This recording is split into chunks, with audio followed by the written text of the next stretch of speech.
Karena itu setiap yang meninggal disebut meninggal dunia. Dunia ditinggalkan. Kenapa Ustadz dunia ditinggalkan? Karena rumah kita bukan di dunia.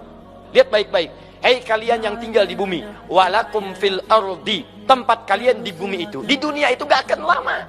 Mustaqarrun wa mata'un ilahin, itu cuma sebentar, kalian akan meninggalkannya kembali kepada tempat yang abadi nanti. Di teman-teman sekalian, kalau Anda terlalu loba dengan dunia, sibuk dengan dunia, saya berikan pesan hari ini, pengumuman akan menyampaikan telah meninggal dunia. Bukan cuma rumahnya, bukan cuma mobilnya, bukan cuma pakaiannya, semua dunia akan dia tinggalkan. Maka Anda harus mencari bekal. Siapa di antara kita yang tahu kapan wafat dan meninggal menghadap Allah Subhanahu wa taala? Tidakkah Anda berpikir satu saat akan kembali pada Allah? Walau bahkan malam ini kita kembali. Maka dari itu saat Anda punya komitmen, kapan saja Anda pulang Anda siap, maka yang pertama mesti Anda bangun, persiapkan bekal Anda untuk pulang. Anda mau mudik urusan dunia saja, saat Ramadan itu di akhir-akhir jumpa dengan Anda, mendekat kepada Idul Fitri, berapa banyak bekal yang Anda kumpulkan untuk mudik? Kalau hanya menengok keluarga saja, mendekat kepada kampung halaman dunia yang sementara, bisa berlebih bekal Anda siapkan, bahkan bertaruh nyawa Anda di jalanan. Kenapa Anda tidak serius mencari bekal untuk menghadap kepada Rabbul Alamin? Dan kapan saja Anda bisa mudik menghadap pada Allah Subhanahu wa taala? Karena itu tolong pastikan nasihat kita bersama. Artinya untuk saya, untuk Anda, untuk kita. Mari kita saling setiap hari mengingatkan supaya setiap hari lebih baik daripada hari sebelumnya.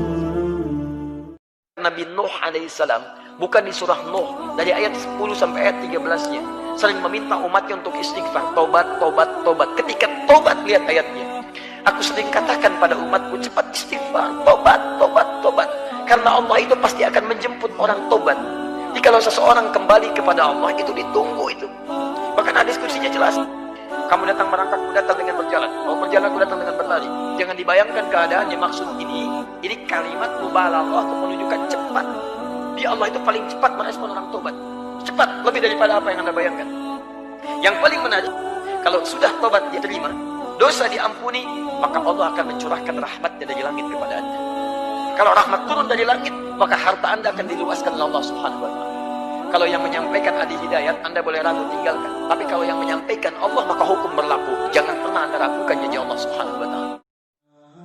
Tidak ada satupun di antara para sahabat tabi'in setelahnya ketika mendekati Ramadan kecuali mempercepat kerinduannya untuk tiba di masanya. Jadi agak aneh kalau ada orang-orang yang ingin dipercepat dan diperpanjang dan diperbanyak bekalnya ke surga, tapi mohon maaf, dia kemudian mengabaikannya.